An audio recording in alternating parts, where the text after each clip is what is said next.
గారికి చేసినవి. ఇది ఆదికాండం 12వ అధ్యాయం 2-3 వచనాల్లో మనం చూస్తాం. అందులో ఒక వాగ్దానం ఏంటండి అంటే, నిన్ను గొప్ప జనముగా చేస్తాను. దేవుడు చూపించు దేశానికి వెళ్ళాక నీ సంతానం భూమి మీద ఉండు రేణువుల వలె ఉంటుంది అన్నాడు. కొన్నాళ్ళు పోయాక ఆకాశం అందరి నక్షత్రముల వలె ఉంటుంది నీ సంతానం అని ఆదికాండం 15వ అధ్యాయంలో వాగ్దానం చేశాడు. వాగ్దానం చేసిన దేవుడు నమ్మదగిన వాడు కనుక తన వాగ్దాన ప్రకారం దేవుడు ప్రియులారా వాగ్దానం చేసిన 25 సంవత్సరాలకి అబ్రహాం గారికి ఇస్సాకు అనే కుమారుని ఇచ్చాడు. ఆ ఇస్సాకుకు 40వ ఏట వివాహమైంది. 60వ ఏట 2 కవల పిల్లలు కలిగారు. తన భార్య అయిన రెబెక్కమ్మకు. పెద్దవాని పేరు ఏసావు, చిన్నవాని పేరు యాకోబు. ఈ 2 కవల పిల్లల్లో చిన్నవాడైన యాకోబు దేవుని చేత గర్భమందుండగానే ఏర్పాటు చేయబడ్డాడట.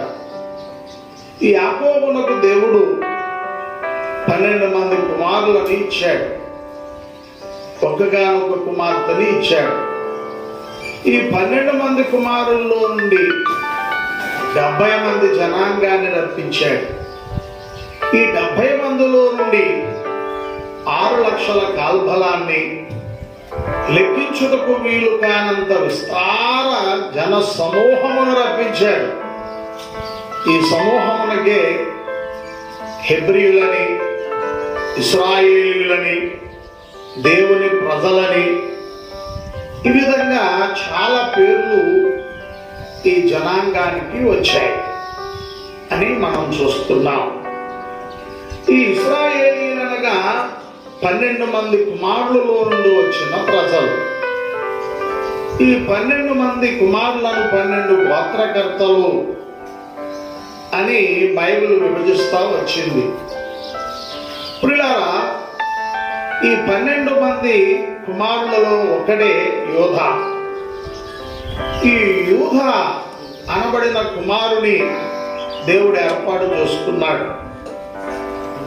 ఇస్సాకు పుట్టిన 2 కవల పిల్లల్లో యాకోబుని ఎలా ఏర్పాటు చేసుకున్నాడు, యాకోబునకు పుట్టిన 12 మంది కుమారులలో యోధాను దేవుడు ఏర్పాటు చేసుకున్నాడు. ఆ యూదా కుమారులలో నుండి వచ్చిన జనాంగముకే యూదులు అనే పేరు వచ్చినది అని మీకు తెలియజేస్తున్నా. ఈ యూదా అనబడిన ఈ జనాంగాన్ని దైవ జనాంగముగా మార్చింది పరిశుద్ధాత్మ అనే పావురం. దేవునికి స్తోత్రం. ప్రియులారా, అనగా దేవుడు ఏర్పాటు చేసుకున్న జనాంగంగా, ఎన్నుకున్న జనాంగంగా యూదా జనాంగాన్ని పరిశుద్ధాత్మయే ప్రియులారా మార్చినట్లు మనం గమనించాలి. ఇక 3వదిగా దైవ కుమారుడు వారిలో జన్మించడానికి, అంటే యూదులలో జన్మించడానికి మరియను సిద్ధపరిచినది ఈ పావురమే. ఏ పావురం? పరిశుద్ధాత్మ అనబడిన పావురం. ప్రియులారా, యేసు ప్రభు దైవ కుమారుడు. ఈయన ఈ యూదులలో జన్మించాలి అని ప్రవచనాలు చెప్పబడ్డాయి. ఆ ప్రవచనముల నెరవేర్పుగా యేసయ్య యూదులలో పుట్టాలి గనుక ఆయన కన్యక గర్భాన పుడతాడు అని యెషయా ప్రవక్త గారు 7వ అధ్యాయం 14వ వచనంలో క్రీస్తు పూర్వం 750వ సంవత్సరాన్ని ప్రవచించారు. ఆ ప్రవచన నెరవేర్పు జరగాలి. అందుకని మరియను సిద్ధం చేసింది ఈ పరిశుద్ధాత్మ అనే పావురం. గాబ్రియేలు దూత వచ్చి మరియతో మాట్లాడుతూ, దయాప్రాప్తురాలా, నీకు శుభం కలుగునుగాక అని, నువ్వు గర్భం ధరిస్తావు, ఒక కుమారుని కంటావు, ఆయనకు యేసు అని పేరు పెడతావంటే, ఆ కని అయిన మరియమ్మ గారు అన్నారు, నేను పురుషుని ఎరుగును దాన్ని కదా, నాకు ఇది ఎలాగూ సంభవించును అని.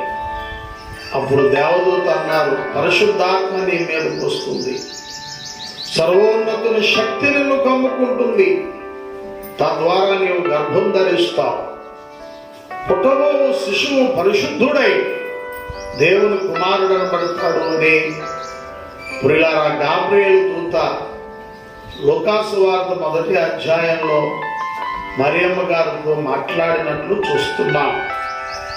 కాబట్టి దైవ కుమారుడు ప్రియులారా ఈ యూదులలో జన్మించాలి, అందుకని పరిశుద్ధాత్మ ఆయన జన్మ కొరకని మరియమ్మను సిద్ధం చేశారు అని గమనించవలసిన వారమై ఉన్నాం. ఇక 4వదిగా చూస్తే, దైవ స్వరూపి అయిన ప్రభువును మానవ రూపిగా మార్చినది పావురము అన్నారు. ఏ పావురం? పరిశుద్ధాత్మ అనే పావురం. దైవ స్వరూపి అయిన యేసయ్యను మానవ రూపిగా మార్చింది. యేసు ప్రభు ప్రియులారా దేవుడు అనగా గొప్ప లక్షణాలతో తేజరిల్లుతున్నవాడు, దేవుడు అనగా ఆత్మ అని యోహాను సువార్తలో 4వ అధ్యాయంలో చూస్తాం. దేవుడు ఆత్మ కనుక ఆయన ఆరాధించేవారు ఆత్మతోనూ సత్యంతోనూ ఆరాధించాలని ప్రభువే పలికారు. ఆత్మస్వరూపి అయి ఉన్నాడు ఆయన, అనగా దేవుడై ఉన్నాడు, దైవ స్వరూపి అయి ఉన్నాడు. దైవ స్వరూపి అయి ఉన్న ప్రభువును మానవ రూపిగా మార్చేసింది ఈ పరిశుద్ధాత్మ అనే పావురం. దేవునికి స్తోత్రం.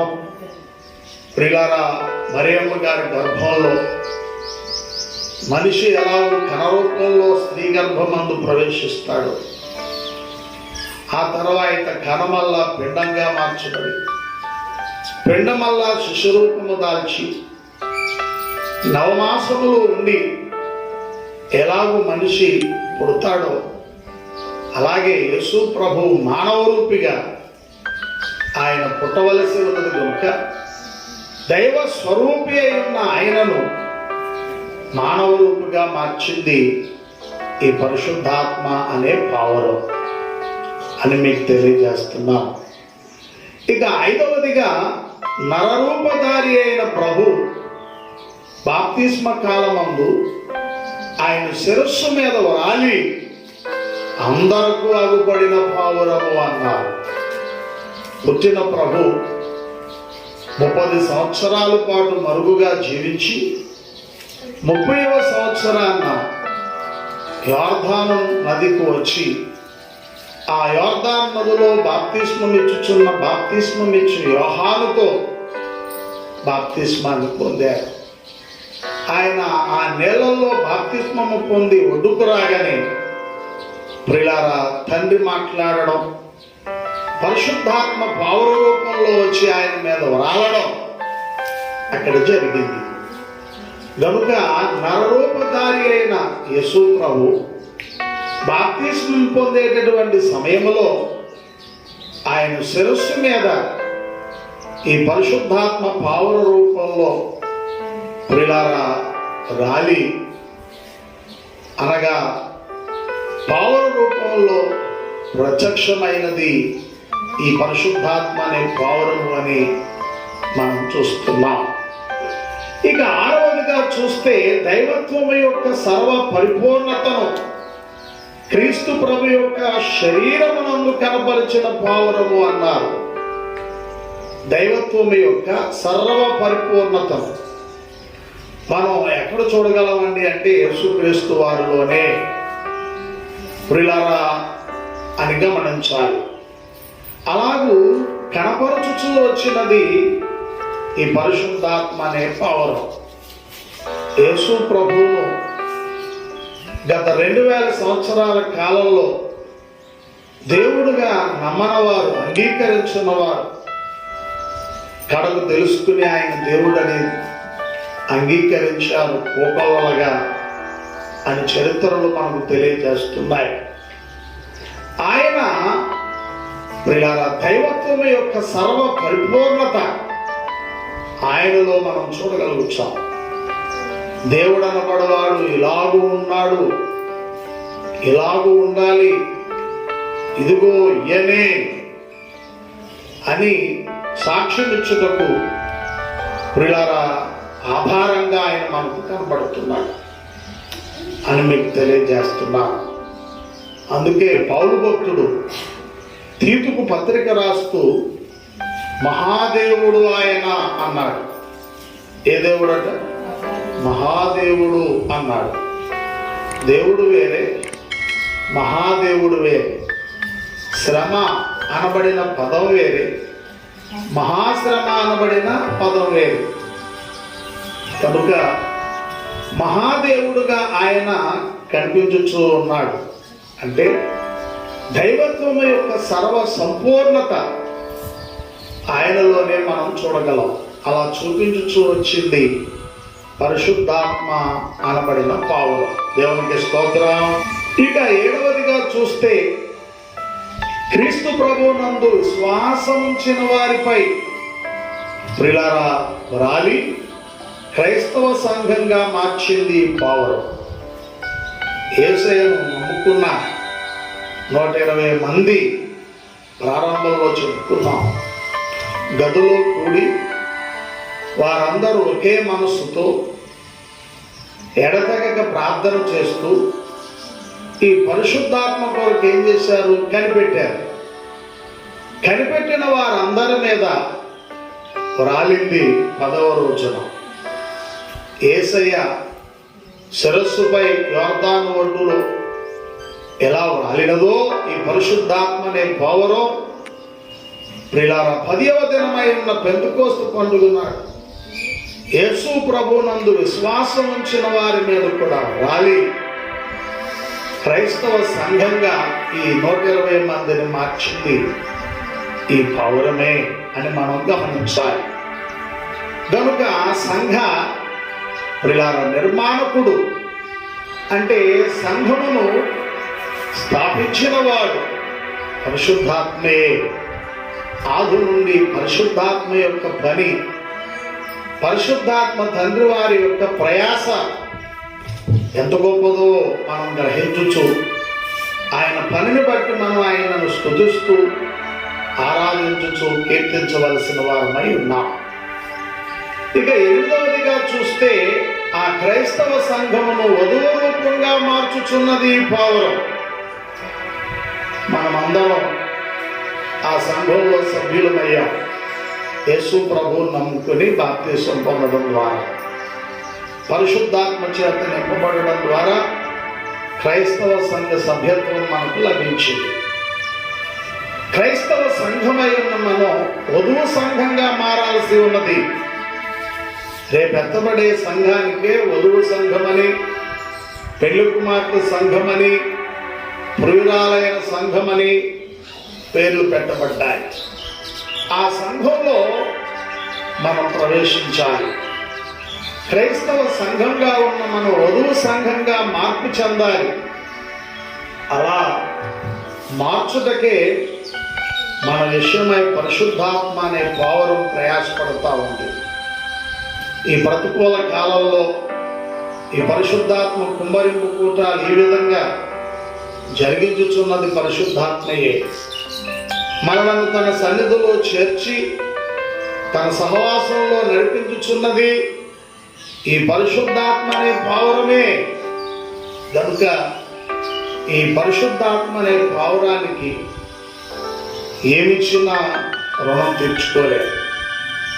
ఎన్ని స్తుతులు చెల్లించినా ఆ స్తుతులు స్వల్పమే, చిన్నవియే అని గ్రహించి ఈ పరిశుద్ధాత్మ అనే పావురానికి మనం ఎంతగానో రుణపడి ఉన్నామని మీకు తెలియజేస్తా ఉన్నా.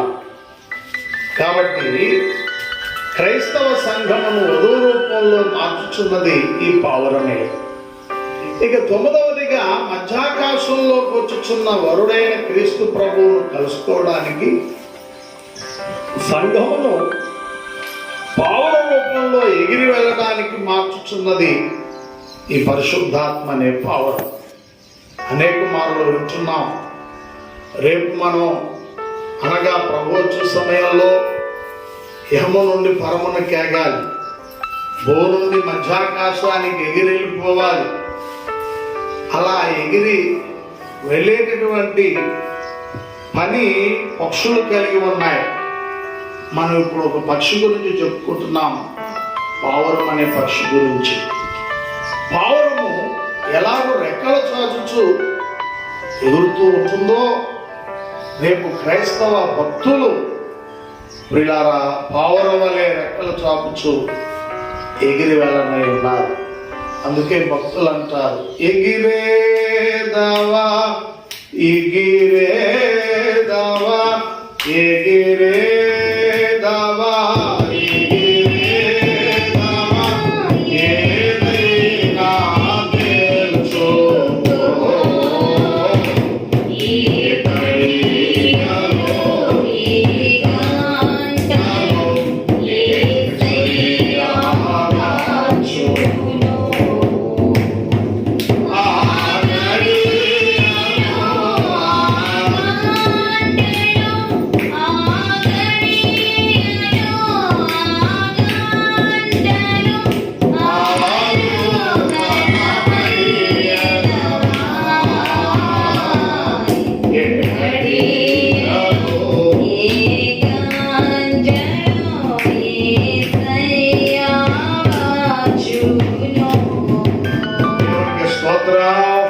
మధ్యాకాశంలో వచ్చుచున్న వరుడైన క్రీస్తు ప్రభువును కలుసుకోవడానికి సంఘమును పావుర రూపంలో ఎగిరి వెళ్ళేటట్లు మార్చుచున్నది ఈ పరిశుద్ధాత్మ అనే పావురం. ప్రభు రావడం, సంఘం వెళ్ళిపోవడం ఎంత సమయం అంట? రెప్పపాటు సమయం. అంత తక్కువ సమయంలో బహు ఎక్కువ దూరం మనం రేపు ఏమవ్వాలి? ఎగిరి వెళ్ళిపోవాలి.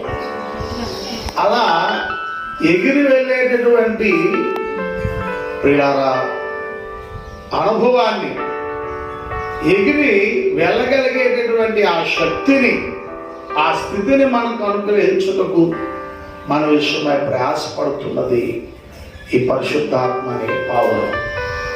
ఈ కుమ్మరి కూటాలు ఎందుకండి అంటే రేపు ఎగిరి వెళ్ళడానికే. ప్రియారా సులువుగా జరిగిపోయే కార్యం కాదది, ఎగిరి వెళ్ళే కార్యం.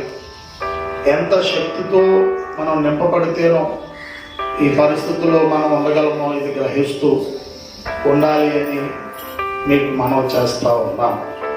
ఇక చివరిగా పరిశుద్ధాత్మ పావురం, ప్రియులారా సంఘ పావురం ఇరువురు ఏకమై ప్రభు అయిన యేసు రమ్మ అని పిలుచుచూ ఉన్నది ఈ పావురం అని గమనించాలి. పరిశుద్ధాత్మ అనే పావురం, సంఘం అనే పావురం ఇరువురు ఏకమై ప్రభు అయిన యేసు రమ్మని పిలుచుచూ ఉన్నది. ప్రకటన గ్రంథం 22వ అధ్యాయం మనం చూసినట్లయితే ఇక్కడ చక్కటి మాట మనం చూస్తూ ఉన్నాం. ఏంటండి ఆ మాట అని మనం చూసినట్లయితే 17వ వచనం, ఆత్మయు పెళ్లి కుమార్తెయు రమ్ము అని చెబుతున్నారు.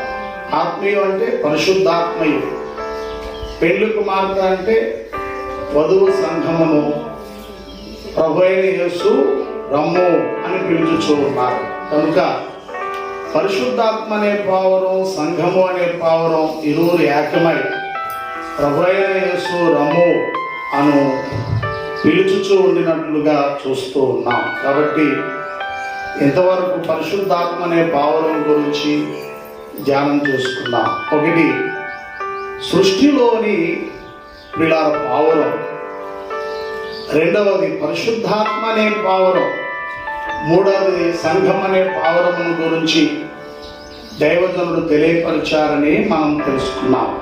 కనుక పావుర రూపంలో ప్రత్యక్షమయ్యారు. పరిశుద్ధాత్ముడు అలనాడు పావురంతో పోల్చబడ్డారు. ఇది పావురమును మన తనువుపై రాలవలసి ఉన్నది అని మనం ప్రార్థించు. వీళ్ళారా పరిశుద్ధాత్మను పొంది రేపు ప్రభువచ్చు సమయంలో ఎత్తబడే గుంపులో చేరాలి. అటు స్థితి విన్న మనకు ప్రభు దయచేయను గాక. ఆమేన్.